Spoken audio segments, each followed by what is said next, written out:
efforts to clean up environmental damage in Ogoni land continue to face challenges as new developments unfold in the Niger Delta. The ongoing fire at NNPCL's oil mining lease 18, that's OML 18 in Bukuma River State, has raised fresh concerns about environmental safety and accountability in the region. The fire, which erupted last week, has yet to be fully contained, sparking fears of further ecological damage. Meanwhile, the resumption of crude oil exploration in Ogoni land has reignited debates about the impact of oil activities on local communities. While the federal government and oil companies have promised to implement environmentally sustainable practices, Ogoni leaders and activists remain skeptical, citing the history of neglect and pollution in the area. Now, for a conversation about the Ogoni cleanup and issues arising, ongoing fire on NNPCL's OML 18 in Bukuma River State, and the resumption of crude oil exploration in Ogoni land, we are now joined by Fegalo Nsuke, president of the Movement for the Survival of Ogoni People, MOSOP. Good afternoon, sir, and welcome to the program. Thank you. Good afternoon. All right, I'd love to get a holistic outlook from you, your standpoint of things as they currently stand, because over the past few days, we've heard the discourse in the media space with some, especially locals, alleging that not as much is being done as is being reported. Can you just give us a status report based on your experience? How is the cleanup going? Well, in respect of the cleanup, I will say that there is some ongoing work, but for us, Ogoni people, we've been dissatisfied with the process because there are some fundamental things we expected, and we've not seen that. But basically, what I can say at the moment is that some work is going on, but I can say that we are not really so satisfied with it. And when I talk about not being satisfied with it, I'm talking about the issue of remediation itself. They call it remediation. And remediation is not just about cleaning surface pollution. Remediation is also about addressing the issue of livelihood destruction. And so the pollution has destroyed people's sources of livelihoods. Now, who pays for that? That's not been talked about. And that's one of the errors in the ongoing cleanup. I do know that eventually the surface pollution, all of that will be addressed. But what about those who suffer losses? They are being neglected. They are not being talked about. Nobody is attending to that. So that's a fundamental error with the entire cleanup exercise. But as it's an ongoing process, and as we progress, I do expect that some of these things will be corrected, some of these things will be addressed, so we can eventually have a better, healthier Ogoni environment. Well, thank you for that, outlining that. Of course, you stated that you're dissatisfied with the process, but I'd like to ask, especially since you mentioned that people's source of livelihood has been tarnished as well, what are the metrics in place to measure the remediation targets? Because it does sound like you're saying that this is a relatively shallow process from what you've seen so far. So what are the metrics? Well, the Ogoni cleanup specifically is supposed to be implementing the UNEP report on Ogoni. And that report specifically, highlighted the most critical elements that should be dealt with. And one of these most critical elements is the issue of water provision. In fact, it called it an emergency, the issue of water provision. So if you're implementing a report and the report says something is an emergency, we expected that these are the issues that will have been dealt with first. And then the other issue I've already highlighted is the issue of the destruction that happened in Ogoni. People's farms were destroyed, their sources of livelihood were destroyed, people's fishing ponds and all of that were destroyed. We expected that in assessing the damage that has been done, all of this will have been determined by UNEP and some cost be allocated to that. But these were not, there was no attention paid to the losses people suffered. They only focused on the issue of surface pollution and not even underground water pollution. So That's a fundamental error. We are not saying that nothing is being done. That's not what we are saying. But what we are saying is that it is inadequate, and that it does not address critical elements, critical aspects of the people's life, especially this issue of livelihood support. Livelihood support, I mean the issue of paying for compensation for the damages that have been done to people's sources of livelihoods. That's not been taken into account at all in this entire remediation process. And you cannot do remediation without paying for the things, people's properties, people's assets that have been lost. You have to deal with that as well.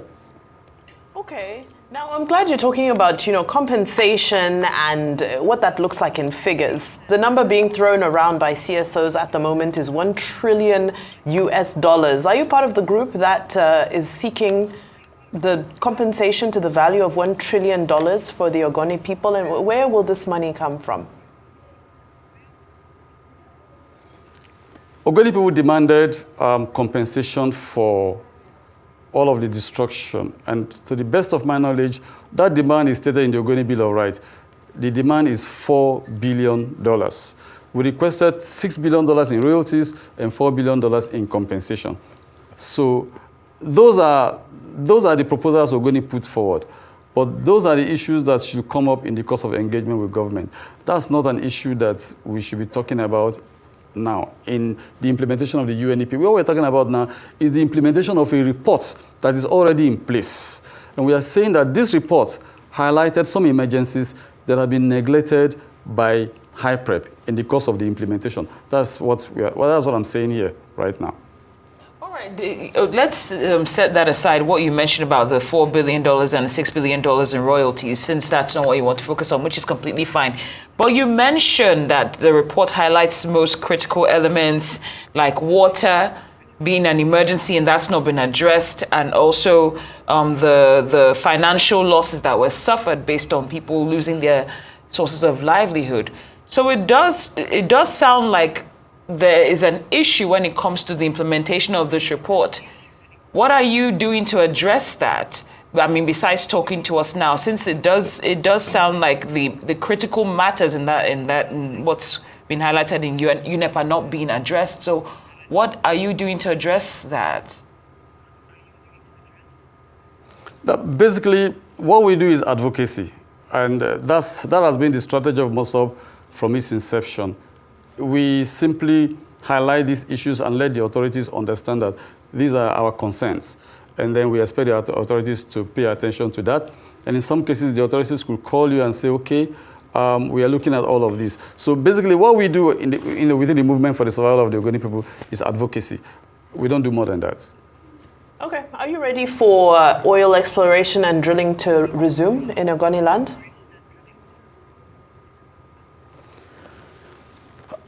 I'll say yes, but there are some conditions attached to it. And I think that's, because of course there's a lot of kickback. Yes, so it's interesting to hear you say you're ready. Yes, that's a critical issue on the table right now. Very recently, we've had an engagement with Mr. President. The Ogoni people had an engagement with Mr. President. And I think that this particular this particular action taken lately by Mr. President is an opportunity for us. That's the way MOSOP sees it. MOSOP sees it as an opportunity. An opportunity because a dialogue is open. So we can now enter into a dialogue and eventually resolve this problem. But there could be some issues on the way. For example, the approach that is being adopted could be an issue. For example, the thinking that there are just some persons you need to deal with, and you can neglect the masses. That's going to be an error, because when you look at the struggle itself, it's been powered by the people. It's been powered by those that are in the villages. And so their views, which MOSOP conveys, is fundamental in discussions on oil resumption in Ogoni. I usually cite this example when, in dealing with this Ogoni issue. I give the example of the situation that happened in the larger Niger Delta region. We had a massive uprising, militancy in the Niger Delta. And the government was talking with governors, they were talking with senators, they were talking with those in the houses of assembly and all of that, talking with those they consider to be opinion leaders. And it didn't work. It didn't solve the problem. Instead, that problem was escalating. That problem was solved when the government decided to meet with the people themselves, the people that were called the militants. When the militants came out and had a discussion with government, and there was an amnesty, that problem was resolved. So you see that it is not, the same thing with this Ogoni problem, it's not an issue for just the elitist class. The elitists, let me tell you something. There have been meetings with Mr. President. I mean, to the best of my knowledge, I think there have been at least 5 meetings with past presidents. In recent times, there was an Ogoni delegation that met with President Muhammadu Buhari. A previous Ogoni delegation had met with President Bola Tinubu, and now we've had this one. So the question is, what is going wrong? What went wrong? In my view, and I can tell you, the basic error is that the people are not represented in all of these discussions. And the people I mean is MOSOP. Because when you look at the Ogoni struggle, it's founded on the Ogoni Bill of Rights. And several persons that have come on this television have talked about the Ogoni Bill of Rights. That's the foundation of the Ogoni struggle. And that Ogoni Bill of Rights expressly states that the right to discuss this issue, negotiate this issue, is given to the movement for the survival of the Ogoni people, MOSOP. It states, now therefore, we mandate the movement for the survival of the Ogoni people to make representations on behalf of the Ogoni on this issue. And so you now have a situation where the larger Ogoni public out there is waiting to hear what MOSOP says. The Ogoni people want to hear the position of MOSOP in this issue. So when you now take people who are not representing MOSOP into this discussion, you create a problem. MOSOP has to be a critical part of this discussion. And for me, as president of MOSOP, I am excited that the government has opened this opportunity. And I'm also very excited that Mr. President did the best thing to say, go home and have a broader-based discussion. I was so excited to hear that because I see that as an opportunity for all of us to sit down, discuss this problem, and then we can have a very simple, easy resolution. The Ogoni problem is not a big, it's no big deal. It's something that happens. It's not a big deal. People were agitated because of neglect. And they've mandated MOSOP to say, deal with this. And we have, in fact, MOSOP has further come up with a proposal to deal with this problem. So when I say it's not a big deal, I'm saying so because we have provided a pathway to address this problem. All we need to do now, especially now that Mr. President is involved and has in fact said, go and have the discussion and has mandated the Office of the National Security Advisor to engage. I think that we are close to it. Honestly speaking, I see this as an opportunity, and I hope that all of us will see it that way and take this opportunity. Put all of the issues you have on table. Let's have the discussion, and we'll come up. There has to be compromises from all the parties. The government will have to make compromises for Ogoni. The Ogoni people also have to make compromises in the interest of the states, the Nigerian states. And by the end of the day, we'll reach an agreement, and that solves the problem. All right. As we round up with you, what measures are being taken to ensure that any resumed oil exploration will not compromise the ongoing cleanup efforts? No, I don't see how it will compromise the ongoing cleanup exercise. People's fear is that resuming oil production could cause oil spills. No.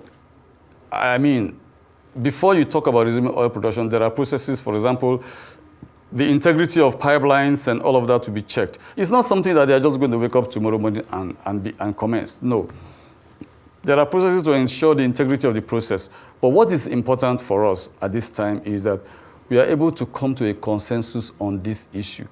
MOSOP led this process. I can tell you, nobody ever talked about oil production in Ogoni. Everybody was scared about it until we did. We did. And we just did not do so. We did that with a plan. We had a plan on how it's going to be implemented, how it's going to be done, that it will work. And we made these plans known to government. As a matter of fact, we've written to government on all of this, made presentations to government. And so for MOSOP at this point, and I'll say it again, the directive Mr. President has given right now, showing interest in this, I think this is the first government that has actually shown, the second government that has actually shown this level of involvement. The first was the government of General Olusegun Obasanjo when he set up the committee that was led by Bishop Hassan Kuka. This is the second time we're seeing this kind of government involvement, something that looks pragmatic being done. And I think that we should take advantage of this one because, honestly, I think Mr. President is serious because I think the government needs money. The government needs the oil from Ogoni. So I want to believe that Mr. President is serious. It's an opportunity for us to have this discussion, reach a consensus, and move forward. All right, Fegalo Nsuke of the Movement for the Survival of Ogoni People, MOSUP, thank you so much for your time. And of course, we do look forward to a speedy resolution and a great environment restored to Ogoni land. Thanks for your time.